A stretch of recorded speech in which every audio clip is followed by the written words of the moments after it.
So I believe there are only two types of outrages out there. A, some of it might be motivated, and B, some of it might be because of the limited knowledge of the issue. But there is public anger there. You can't take away that fact. Before coming on your interview, I happened to witness maintenance or a mechanic shop who has been in this business from the last 55 years. From 1950s onwards, his entire family has been maintenance. And the shop is near Jhandewalan in Delhi. He's not come across any disproportionate number of cases where he's seen that the vehicles have either suffered de-acceleration or damage on the part of the vehicle parts because of ethanol-blended petrol. 48% of NDA voters themselves are saying that they do not agree with this policy of blending ethanol with petrol. 50% of them say that this policy, they do not want to use E20 in their vehicles. There was a social media influencer which had put a video कि भाई Mercedes मेरी mileage कम हो गई. Mercedes had to come out and say कि भैया fake news मत फैलाओ. Then another, so all which have come up with hard ground evidences have turned out to be fake news which is spread. फिर वो एक मेघालय वाला आया था कि भाई मेघालय में pollution हो रहा है. वो भी बाद में समझ में आया कि it was completely a fake news because there are multiple other industrial factories. Even Hardeep Puri, when he came out and spoke, he did speak about 4 to 5% mileage drop हो रहा है. Even Nitin Gadkari has accepted that. So in a country which is obsessed with mileage, you remember those Maruti ads that we grew up on, you know, it was all khatam hi nahi hota hai. So that's the kind of obsession that the Indian consumer has with mileage. In that scenario, somebody who wants to save every penny, and you know how Indians are about savings and saving every rupee or every paisa really. What happens to, because at the end of the day कुछ तो फर्क पड़ रहा है ethanol से. In the past 3 years, the country, any petrol blended vehicle which is on the road, so that is roughly on an average 20 crore two-wheelers and 20 lakh four-wheelers, since 3 years are blended with 15%, 19% and 20% ethanol blended petrol. Not even 0.00001% has been the failure rate where a vehicle has been damaged because of ethanol blended petrol. Joining me today on the interview is senior BJP spokesperson Pradeep Bhandari, and we are talking about the ethanol controversy that has gripped the nation. Welcome, Pradeep, and I'll dive straight in. The government says E20 is a major step towards energy security. Of course, but there are motor vehicle users, and they're flooding the social media as we speak, who say that it is damaging our cars, it is reducing our mileage. Scooter owners, they're talking about their engines going for a toss. Car owners talking about mileage. How, it's all great. Let me start by getting your answer to that. How do you reconcile these two things? Well, if you look at the core of the argument has been whether E20 blended petrol is in the interest of the middle class, whether it is in the interest of the country, or it leads to a situation where the Indian middle class suffers or the Indian economy suffers. Now, in the past 3 years, the country, any petrol blended vehicle which is on the road, so that is roughly on an average 20 crore two-wheelers and 20 lakh four-wheelers, since 3 years, are blended with 15%, 19% and 20% ethanol blended petrol. So the government has not come up with any new policy in the last 1 month or 2 months, and there has not been a single instance where the government has altered the policy.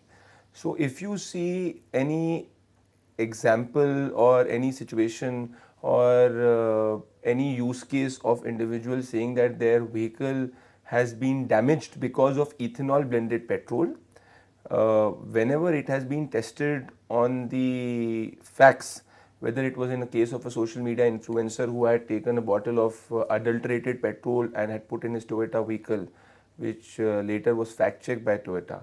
But on a larger level, if you see out of roughly 20 crore vehicles, not even 0.00001% has been the failure rate where a vehicle has been damaged because of ethanol blended petrol.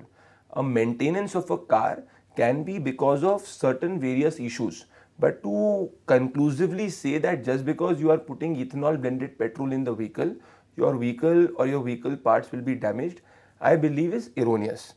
Now, that is the argument on the part of the vehicle owners. Now, on an overall argument, Aditi ji, this is not for the first time it has happened. I have in front of you the global bioethanol blending map of the entire globe. So there is neither a country which is more developed than India or a country which is lesser developed than India. Every country in the world is going for one or the other form of blending, because everyone realizes that with time, particularly with India, where you will see the industrialization moving forward and you are a $4 trillion economy, you envision to be a $20 trillion economy, which means your energy requirement will increase. And it is in the interest of India's long-term energy security and price stability that you have blended petrol so that your overall import dependence comes down. And it's not just India. I'll give you a small instance and I'll end my point there. Indonesia on July 1st went forward with a 50% blended mandatory policy. 50% blended mandatory policy. I'm not saying that India is moving towards that direction, absolutely not. But what I'm making is a limited argument that India is not an isolated island which has taken a step, and India has not taken a new step in the last 1 month, 2 months or 3 months. Whatever you've been seeing is happening since the last 3 years, and in the last 3 years you've not seen any mass outrage, whether on the front of two-wheelers or on the front of four-wheelers. So I believe there are only two types of outrages out there. A, some of it might be motivated, and B, some of it might be because of the limited knowledge of the issue. You're calling it a manufactured controversy, Not all of it, not all of or it, at least some part of it, or propaganda, some part of it genuine because of some limited misinformation. knowledge. Yes. You're saying I would say limited knowledge. Limited knowledge. Now the government is calling it an agenda. Many we've heard many people talk about it. But there is public anger there. You can't take away that fact. I was looking at a recent survey done by CVoter. We were talking about it before we started this thing, and it said that 48% of NDA voters themselves are saying that they do not agree with this policy of blending ethanol with petrol. 50% of them say that this policy, they do not want to use E20 in their vehicles. How do you reconcile that? Because if it's manufactured, then your voters should be able to distinguish between propaganda and you should be able to come out and counter that narrative as propaganda. But nobody's buying that. See, we also have our feet on the ground. We're also collecting feedback from multiple sources. I'll give you a small instance. Before coming on your interview, I happened to witness maintenance or a mechanic shop who has been in this business from the last 55 years. So from 1950s onwards, his entire family has been maintenance. And the shop is near Jhandewala in Delhi. And it's not an isolated case. And he tells me that the number of vehicles that he used to get for maintenance 5 years back, the similar is the number of vehicles which he is getting right now. And in fact, he's not come across any disproportionate number of cases where he's seen that the vehicles have either suffered de-acceleration or damage on the part of the vehicle parts because of ethanol blended petrol. So again, I am surprised that this is the conclusion that one of the surveys is giving, because what I am convinced for sure is that because the government has not got a newer policy in the last 15-20 days, yes, there might be certain instances where people might not be completely aware about it, but through you, let me assure you that any car which is under insurance, if the car suffers any damage, will naturally be covered under insurance. B, all the vehicle owners, the bigger part is Maruti has surfaced more than 1.5 crore older vehicles. Hyundai has surveyed the older vehicles. So all the automobile manufacturers or automobile dealers who put their two-wheelers and four-wheelers out in the market, please note it is their skin in the game. So they will not obviously put a product which will lead to a situation कि भाई गाड़ी आपने सड़क पे डाल दी, उनकी गाड़ी खराब हो रही है, उनका ब्रांड खराब हो जाए, which is there. Number two, any vehicle which is on the road goes through at least 1 lakh kilometer of an average testing, 50,000 to 1 lakh kilometer of an average testing, after which it is put on the road. So again, to come to the conclusion, yes, there is a lot of information and counter information going, because I do believe, I'm not talking about certain genuine cases of concerns. अब क्या हो गया है कि इतनी चर्चा हो गई, किसी की गाड़ी खराब होती है तो उसको लग रहा है कि भाई उसकी वजह से हो रही है, वो सच्चाई नहीं है. But larger level, we need to make a point that whether if ethanol blended petrol moves forward, 20% is what the import bill will come down to. You will have 1,90,000 crores saved on forex, and at a time when the country is moving towards industrialization, where definitely you will have more energy requirement, I believe it's a choice in the larger interest. Now on the part of mileage, Please note, if you look at the larger context, if a car gives you for better acceleration, lesser carbon emissions, along with that, if you take the net mileage effect, I do not see that the net mileage effect will be as negative as it is being portrayed. Again, it is a subjective criteria, and this it depends from one model to another. On a particular car, if say you and I are using a car in 2000, let's say 1999 model, it is but natural that in 2005 the average performance of the car will come down irrespective of whatever fuel you use. So that's a different argument. My only humble submission in front of you and is there are 20 crore vehicles which have been on the ground every year, 20 crore two-wheelers. Why is it that when the government has not changed the policy, you've seen zero outrage in the last 3 years? Because in the last 3 years, we've been above 15% blend. Number two, why have you seen that 60 lakh on an average, 20 lakh every year four-wheelers are there, and leave apart the last 2 months, why have you seen zero outrage or concern with respect to कि भाई ethanol की वजह से मेरी गाड़ी खराब हो रही? Because people were experiencing and people realized that कि भाई इथेनॉल की वजह से कोई चीज़ खराब नहीं हो रही, मेरी गाड़ी कई जगह बेहतर हो रही है, कुछ दिक्कत हो रही है तो मैं मैकेनिक को दिखा रहा हूँ. So this is where I conclude it's a larger level of a more motivated or a limited information conflict. But there are car manufacturers like Honda and Toyota who've also given out public statements. You've quoted Maruti, but I'm quoting Honda and Toyota, where they have said that E10 compliant vehicles will face issues if with E20. Now, how do you reconcile that? So there is one argument which they have made, and they've not said that it will face issues. The limited argument is that let's say the rubber component part, if it has to be replaced, every rubber component part has to be replaced only once in the lifetime of on an average lifetime of a car. So we are not talking about multiple replaces. So let's say if you had to replace it at X kilometers, now you have to replace it at Y kilometer. So the replacement of the part happens in natural only once in the lifetime of the car. It's not happening multiple times कि भाई आपका cost बढ़ गया है. So even in case of Honda, for instance, there was a social media influencer which had put a video कि भाई Mercedes मेरी mileage कम हो गई. Mercedes had to come out and say कि भाई आप fake news मत फैलाओ. Then another, so all which have come up with hard ground evidences have turned out to be fake news which is spread. फिर वो एक मेघालय वाला आया था कि भाई मेघालय में pollution हो रहा है, वो भी बाद में समझ में आया कि it was completely a fake news because there are multiple other industrial factories because of which it was happening and ethanol was not a result of it. So till now, any video from the ground has not suggested that there is large scale disproportionate impact which is happening in a negative manner on the car. What definitely is a conclusion which every expert has made, including ARI, including automobile manufacturer, that this will get down your carbon emissions, this will improve your acceleration, and the larger part of it is not damaging your car. Yeah, but even Hardeep Puri, when he came out and spoke, he did speak about 4 to 5% mileage drop ho raha hai. Even Nitin Gadkari has accepted that. So in a country which is obsessed with mileage, you remember those Maruti ads that we grew up on, it was all khatam hi nahi hota hai. So that's the kind of obsession that the Indian consumer has with mileage. In that scenario, somebody who wants to save every penny, and you know how Indians are about savings and saving every rupee or every paisa really. What happens to, because at the end of the day, kuch to farak pad raha hai ethanol se. Maybe do you think the government should have conveyed this policy better, communicated it better, made it better case for E20 before actually putting it into effect, and just E20 available at petrol stations, no choices. See, Aditi, E20 has been available since 2025, so it's been more than a year. Yeah. And the government did not either experience or did not found any case of disinformation. This disinformation started to happen in the last 1.5 to 2 months, because I do believe that there are larger vested interests. I'm not talking about Indians, certain people who are putting out their videos because of limited information, but there are larger global interests which believe that if India moves towards energy self-sufficiency, it is something which will hurt. Please note, there are two markets which are out there. One is the EV market and one is the blended market.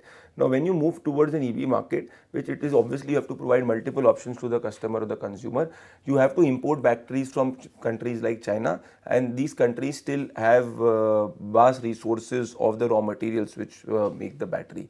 And you will not want a situation to be dependent on some countries on a long-term impact. You saw during the time of COVID, when a lot of your handsets and mobile handsets and others were suffering delays in supply because the China people said, tried to stop the supply chain of raw materials. Now, every other country is moving towards having various options on critical minerals because they know they cannot be dependent on one supplier. So in that context, I do feel that this is something which is needed.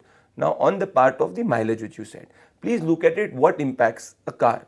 Mileage does, but at the same time acceleration also does, at the same time carbon emissions also does, and it's the overall performance of the car. So mileage is an important component of the car, but it's not the only component. So when you see if in the larger context, if your car, अगर आपको 5 kilometre करना है और अगर आपका acceleration, drivability और performance और carbon emission कम है, तो फिर ओवरऑल नेट इफेक्ट आपका कितना पॉजिटिव नेगेटिव होगा वो मॉडल टू मॉडल डिपेंड करेगा.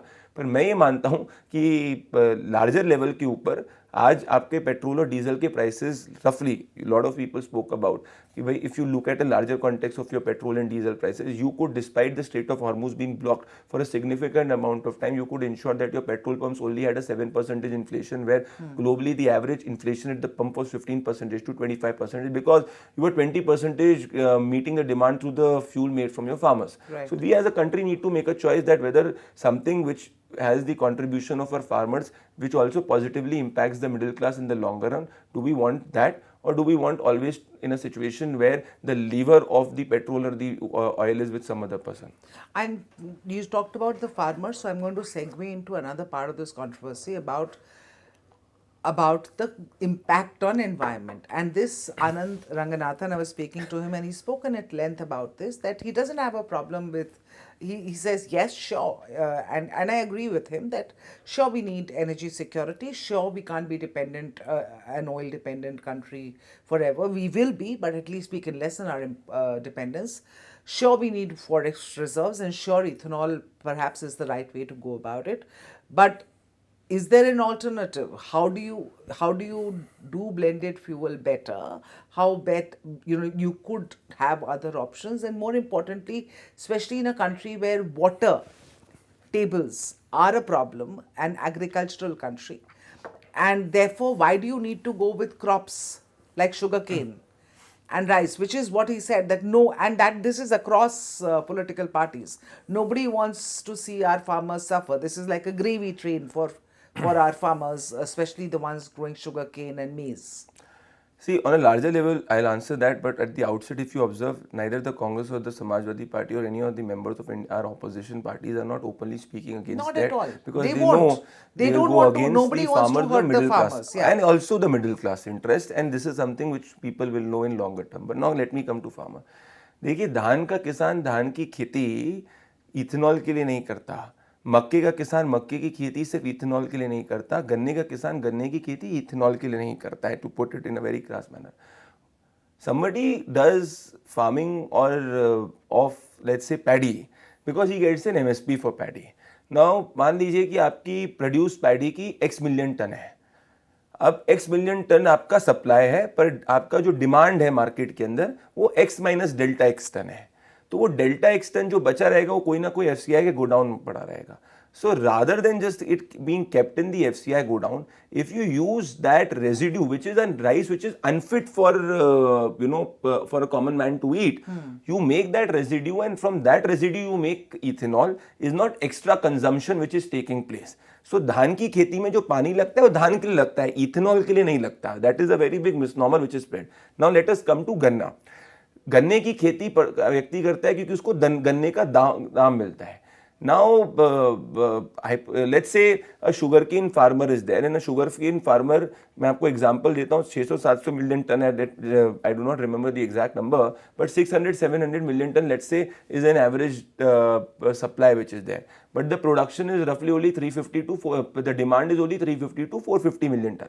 So the remaining million ton which is there, what will the person do? से या तो molasses बनेगा, बाकी के residues बनेंगे, उस कोई grade के उससे जाके आप ethanol बनाओगे. So again, it is the residue which is used.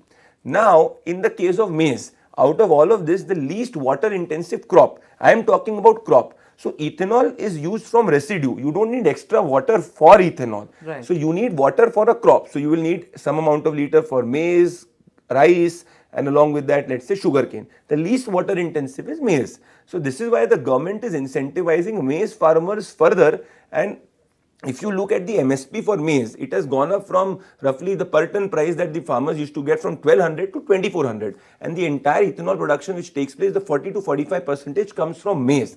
So it's a misnomer to say that more water is being used or groundwater level is getting down because of ethanol. In fact, all the residue which is there, if you are using it into a product which can be further used in the market and the farmer can get the money, then there is no problem. That's one way to look at it. The other way to look at it is also that why don't we incentivize our farmers to reduce dependence on these crops which really take up so much of our water from our soil and deplete the water levels for a larger. So this is a larger argument where you need diversification from your wheat and rice is what people say. So right now we are encouraging them to. No, we are not. Had we encouraged them, then you would see per ton price that the government gives for maize would have been lesser than what it gives for rice. The per ton price that the government gives for maize is much more than what it gives for rice. This is why the per ton price that a farmer for maize used to get 4 years back, 3 years back was 1200 rupees. Now it has increased to 2400, 2500. So he gets more incentive to for maize, which is a less water intensive right. crop.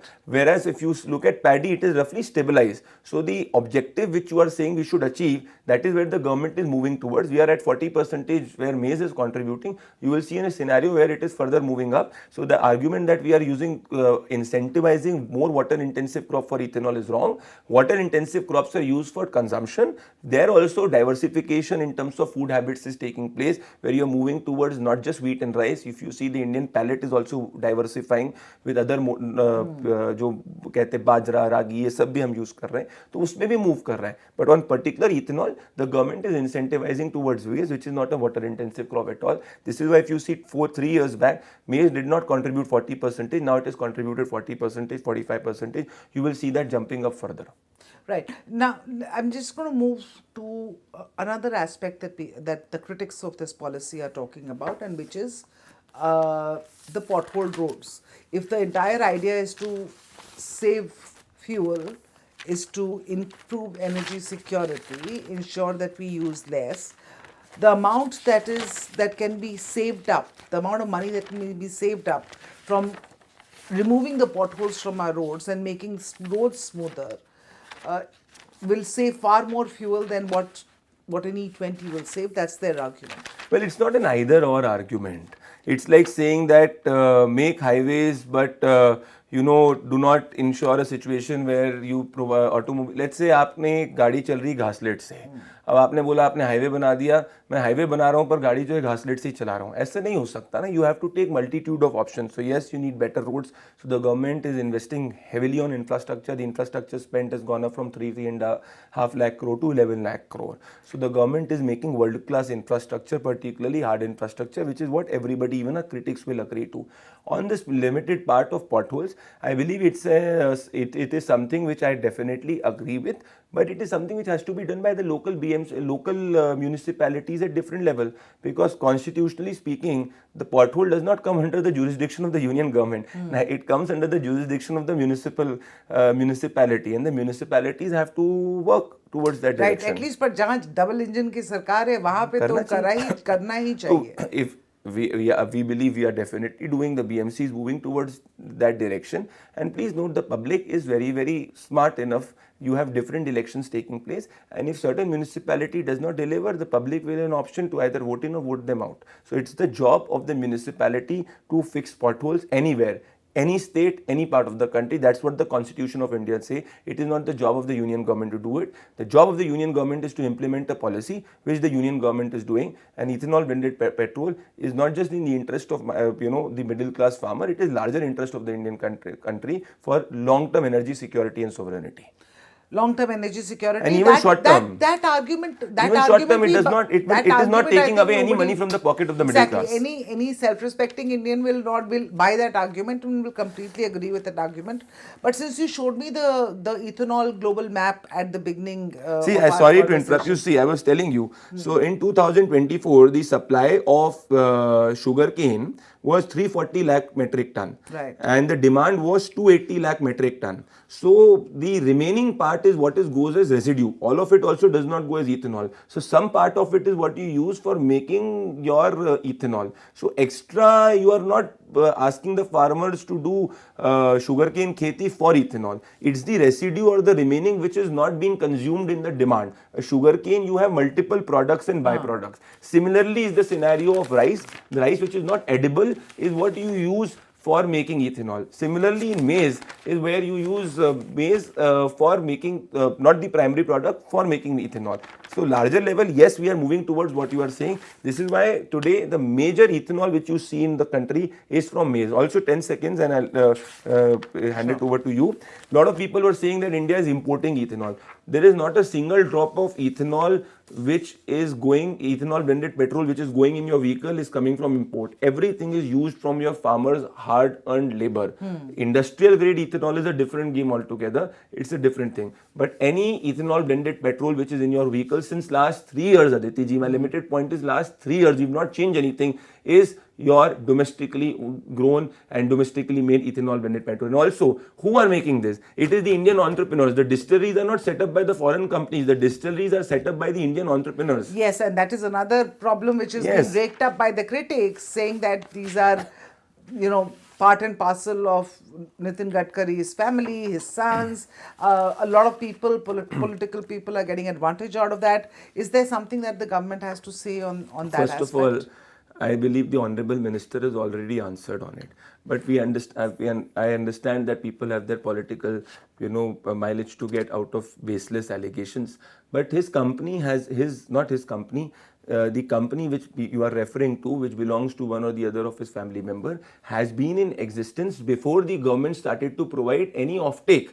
And the entire share which is he provided is then the market is not even 1% or 0.5%. Which translates into crores. Even in that scenario, if somebody believes that there is certain favoritism which has taken place, they have the legitimate rights to go and apprise the court and apprise the agency that this is something where there is quid pro quo. Why are those individuals who are sitting in the streets of Jantar Mantar with not even 20 people coming in their protest are not able to take hard evidences to prove it to the court? They are meeting lawyers, but why are they not going to the court? Because they know that their allegations on this part are also unfounded and their allegations on this part are mere political but do not have any substance. If they have substance, they should definitely approach the court, is what the Honorable Minister has also said. Otherwise, they will face defamation from the Honorable Minister, is what the Honorable Minister has told your newspaper and multiple other papers. Right.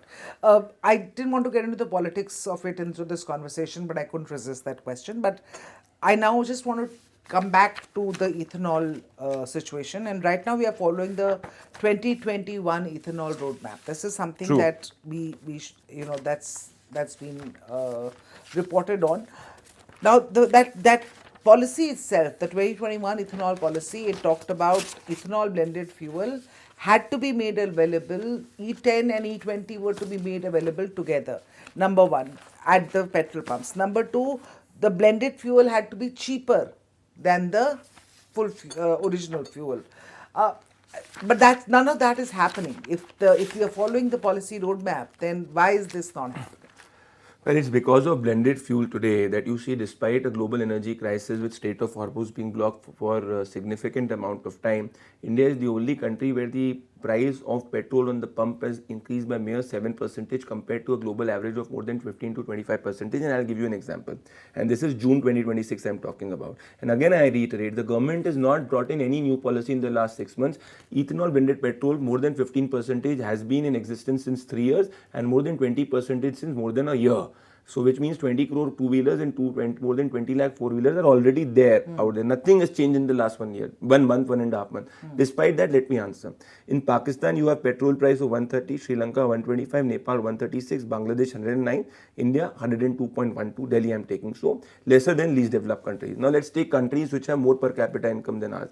United States of America 113%, France 113 rupees, France 232 rupees, Italy 212 rupees, India 94.77. So if you look at countries whose per capita income is roughly more than ours or countries whose per capita income is lesser than ours, both have suffered higher inflation. So why are you being able to maintain that despite a global energy crisis where your strait was blocked from where majority of your LNG and petrol came, is because you could manufacture or have 20% ethanol blended where you could save that. So that is my limited argument on it. Now coming on to the part ki bhai jaldi kyun ho gaya. So this is the part of the recommendation of the Niti Aayog which I have a lot of people quote. Please go to para 9.2 policy ethanol blended roadmap 9.2 where there is a recommendation. Please note, the launch of E20 in the country in phases should start from April 2023 onwards, so as to make E20 available by April 2025. The ministry should notify oil marketing companies and get on board oil marketing companies, including the private companies.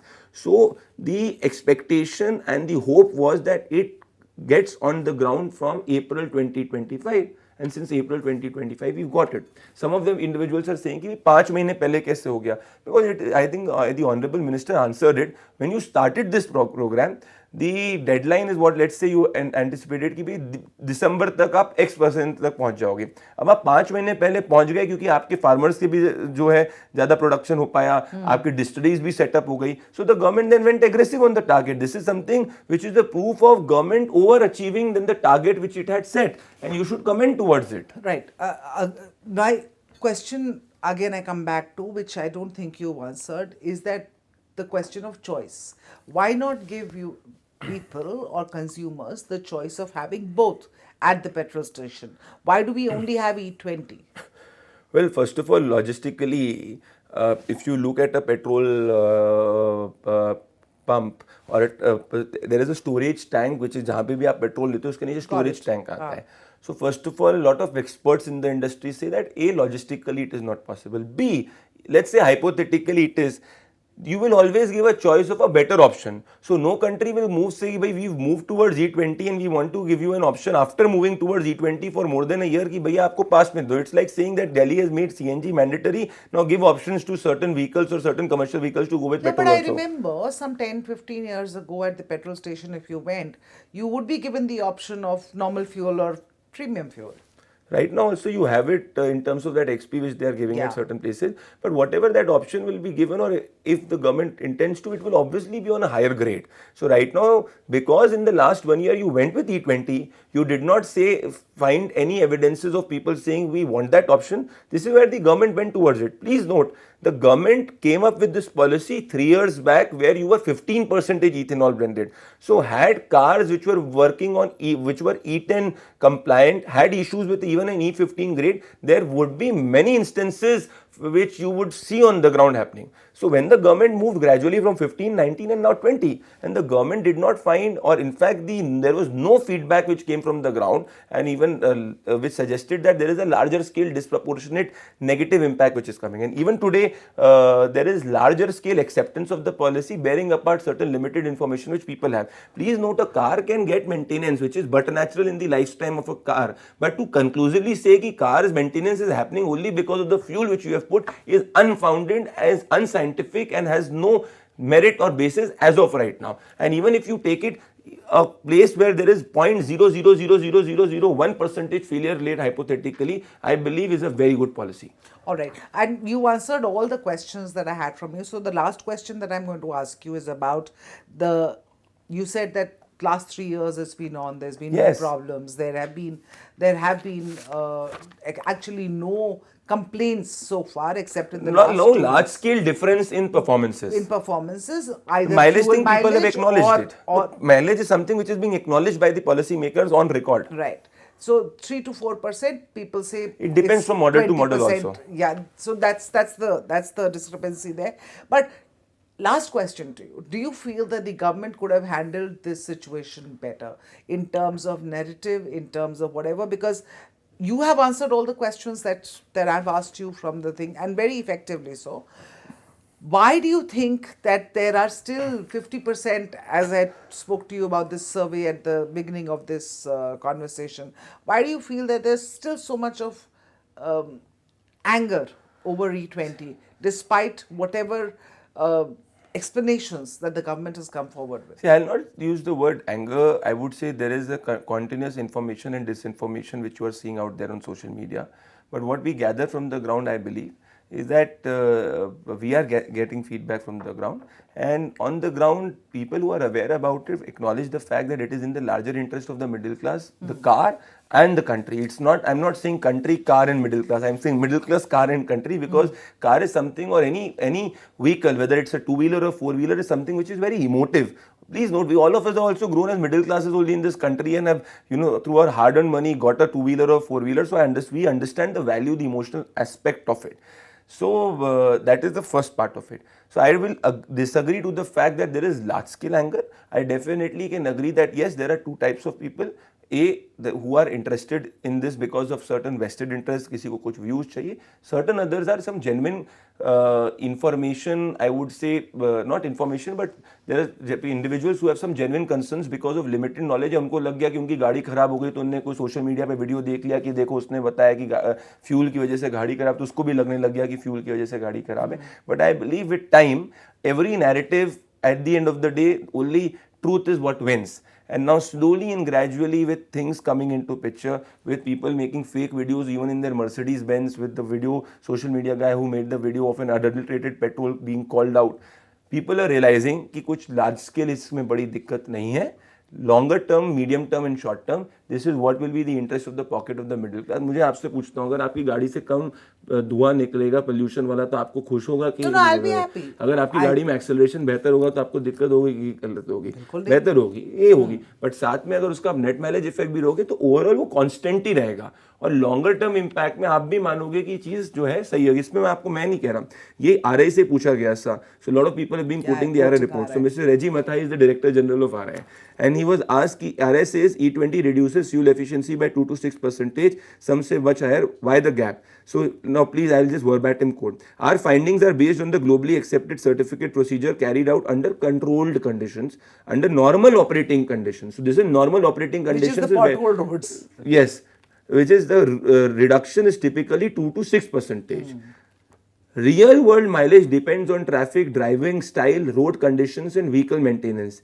Differences are observed on a daily use case basis. It cannot be conclusively said ki how much will be the mileage drop. It can even be lesser. So where I am trying to put my point is that every expert who is either directly related to the industry, who has his or her business stake in the industry, or an automobile user, which is like middle class like you and me, realize and understand that our car will not be damaged because of E20 blended petrol. I assure you, and I assure you with a lot of credibility and responsibility. Okay, to kill this debate once and for all, would the government support an independent review of involving maybe automakers, consumer groups and maybe fuel experts to sort of settle the debate once and for all? Well, the government has brought up this policy after an extensive review with experts, automobile makers, industry and every other body. So the conclusion to moving towards a 15% plus blend 3 years back happened after extensive consultative review. So what you see on the ground is after extensive consultative review, the government has not come up with this unilaterally on its own whims and fancy. It has happened after extensive consultative review since 2001, because the intent was since 2001. We implemented that intent, and earlier it was only on the policy papers. Okay, so it's already been done, so no another review you're saying? The minister has completely rejected that, and whatever has happened only and only after the extensive review. But as we said, as both the honorable ministers said, if there are certain let's say cases where you find certain situations where a vehicle is damaged, it will be covered under the insurance of the car. And even if it is not under insurance and there is some conclusive proof which somebody says has happened because of ethanol-blended petrol, then obviously the liability will be on the part of the vehicle owner to prove it. Not on the vehicle owner to prove it, on the part of the dealers to prove that why have you given such a car. All right. The liability is not on the part of the consumer. We are with the consumer. We are with the middle class. We are with those who own a vehicle. We are with them because we are them.